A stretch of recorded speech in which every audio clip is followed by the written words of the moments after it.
여러분 안녕하세요. 현재 11시 40분인데 33도라네요. 네, 오늘도 좀 더울 것 같습니다. 그러나 조석으로는 제법 시원한 바람이 좀 차가워요. 계절은 어쩔 수 없나 봅니다. 오늘은 여러분들에게 생강차 끓이는 방법에 관해서 말씀드리겠습니다. 네, 생강차 하면은 그냥 간단하게 생강만 끓이는 것으로 생각할 수도 있는데, 생강차 끓이는데 생강, 대추, 결명자를 함께 넣어서 끓이면 알싸하고 달콤하면서 구수한 차가 됩니다. 특히 좋은 점이 뭐냐면은 여러분이 목에 가래가 끓고 가래가 아무리 뱉으려고도 잘 떨어지지 않고 잘 안 뱉어지고, 네, 아주 불편하신 분들 아주 특히 좋습니다.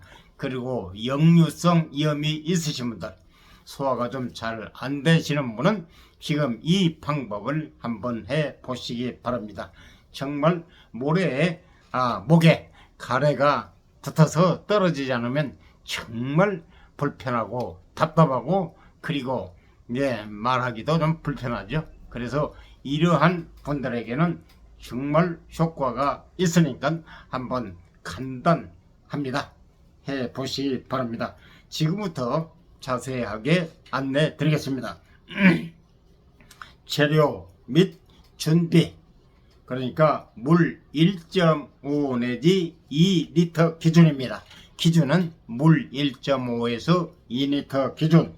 첫째, 생강 한 알 내지 두 알, 약 9g으로 말하면 30g. 생강 하나나 두 개, 그러니까 약 30g이랍니다. 정밀한 저울이 있으신 분은 실제 g을 재면 도움이 되겠습니다. 생강을 껍질을 벗긴 후 얇게 편으로 썹니다. 얇게 생강을 껍질을 벗긴 다음에 얇게 편으로 썹니다. 두 번째는 대추. 네, 대추 누구나 잘 아시고 제상에 정말 약방에 감춰져. 대추 6알 내지 8알, 6개에서 8알, 8개. 그러니까 주름 사이에 먼지를 깨끗이 씻은 후 껍질을 두세 번 내기. 그 얘기는 뭐냐? 이 얘기는 물에 끓을 때 잘 대추해서 우러나도록 하기 위함입니다. 그냥 통째로 하면은 잘 우러나지 않기 때문에 칼집을 내면은 좀 잘 우러나도록 하기 위해서입니다. 세 번째는 결명자는 아주 눈에 좋다고 많이 알려져 있죠. 그래서 결명자 하나 내지 두 큰술, 우리가 밥을 먹는 스푼입니다. 티스푼이 아니고 한 스푼 내지 두 큰술, 약 10 내지 15g입니다. 정확하게 정밀 아주 구람 저울이 있으신 분들은 한번 달아가지고 한 번만 익혀 놓으시면 대충 짐작이 되잖아요. 그래서 한번 재보니까 우리 밥 먹는 밥 숟갈로 하나 내지 하나 반 정도 되면 약 15g 정도 나오더라고요. 10 내지 가볍게 헹군 후, 가볍게 헹군 후 다시백, 그러니까 다시백 차망이라고도 하죠. 다시백에다 결명자를 넣습니다. 결명자는 잘잖아요. 그리고 또 먼저 그건 설명이 나오겠지만은 건져내야 되기 때문에 반드시 다시백에다가 넣고 같이 끓입니다. 물은 1.5 내지 2리터. 보통 다 요즘은 팩에 그리고 물, 차 그런 등등 보면은 리터가 다 표시가 돼서 아주 편리하더라고요. 그래서 물 1.5 내지 2리터. 다음은 끓이는 순서를 말씀드리겠습니다. 준비사항은 생강, 그리고 대추, 그리고 결명자. 다음은 끓이는 순서에 관해서 말씀드려요. 첫째, 재료 넣기, 주전자나 여러분이 편리한 대로 냄비에 1.5 내지 2리터, 그러니까 물 1.5 내지 2리터와 손질한 생강, 대추, 결명자, 다시백을 한꺼번에 같이 넣습니다. 두 번째는 센 불로 끓이기, 그러니까 불이 강한 불, 센 불로 끓이기. 뚜껑을 덮고 센 불에서, 강한 불에서 물이 팔팔 끓을 때까지, 물이 팔팔 끓을 때까지 둡니다. 세 번째는 약불에서 은은하게 우려내기.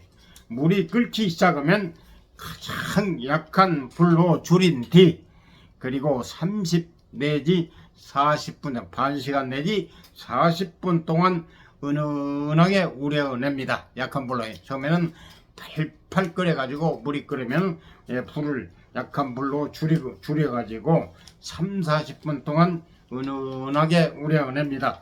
네 번째는 결명자 건져내기. 30분 동안, 30분 정도 지나 차 색깔이 진해지면 결명자 다시백을 먼저 꺼냅니다.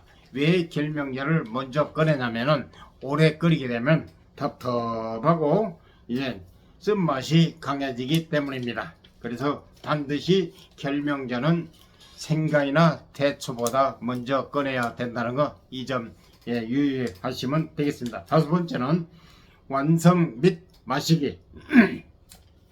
불을 끄고 생강과 대추 건더기를 채로 걸러낸 뒤 따뜻하게 마시면 되겠습니다.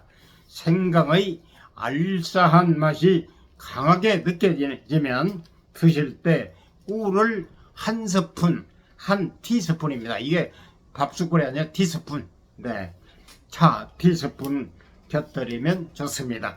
단 걸 싫어하시고 또 단 거에 뭐가 나면 꿀 티스푼 한 스푼이면 그렇게 큰 뭐가, 그러니까 자기가 먹기 편하게. 저는 그냥 그런 대로 쓴 걸 좋아해 가지고 꿀을 넣지 않고, 꿀을 넣으면 단 것도 아주 좋아하는데요, 쓴 것도 좋아하고 단 것도 좋아하는데 아예 넣지를 않습니다. 그래서 이제 좀 잡수시기 불편하신 분들은 이렇게 티스푼으로 꿀 한 스푼을 넣어서 잡수면 좋다는 얘기입니다. 맛과 효능을 살리는 방법에 관해서도 말씀드리겠습니다. 결명자를 살짝 볶아서 사용하면 씁쓸한 맛이 줄고 구수한 풍미가 살아납니다.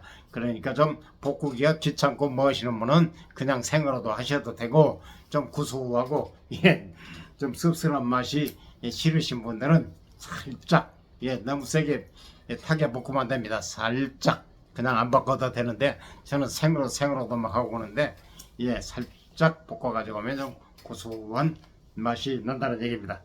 보관 방법에 관해서는 가장 또 잘 보관 방법, 그러니까 식힌 후 유리병에 담아서 냉장 보관하시, 냉동이 아니고 냉장 보관하시고, 마실 때마다 잔에 따라 전자 레인지나 냄비에 따뜻하게 드시면 됩니다. 정말 간단하죠? 이렇게 지금 말씀을 드려서 그런데 참 간단합니다. 이렇게 해서 꾸준히 한번 잡숴 보십시오. 잡수시기 바랍니다. 이거는 하나의 차니까요. 뭐 절대 부작용이 있거나 그런 건 아닙니다. 그러니까 예를 들어서 뭐든지 아무리 좋은 것도 과요불급이라고 해가지고 지나치면 해가 되니까요. 처음에 이렇게 양을 약간 줄여가지고 해보시고, 그게 지장이 없다면은 뭐 가감할 수 있잖아요.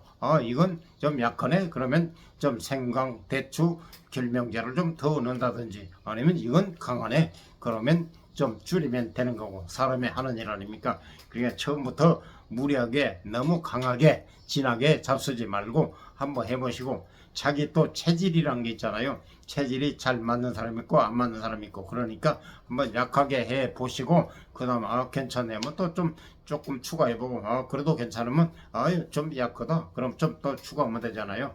그래서 이거는 그냥 차로 생각하시고, 제가 다시 한번 강조 말씀드리는 거는, 예를 들어서 목에 가래가 걸려가지고 아무리 기침을 해서 뱉으려고 해도 떨어지지를 않는 경우, 그리고 역류성 식도염이 있으신 분, 예를 들어서 목이 좀 불편하신 분들, 이런 분들은 한번 복용해 보십시오. 도움도 되고, 목에 도움도 되고, 가래도 없어지고, 이장에도 도움이 되니까 한번 해 보시기 바랍니다. 그렇게 큰 돈도 들어가는 것도 아닙니다.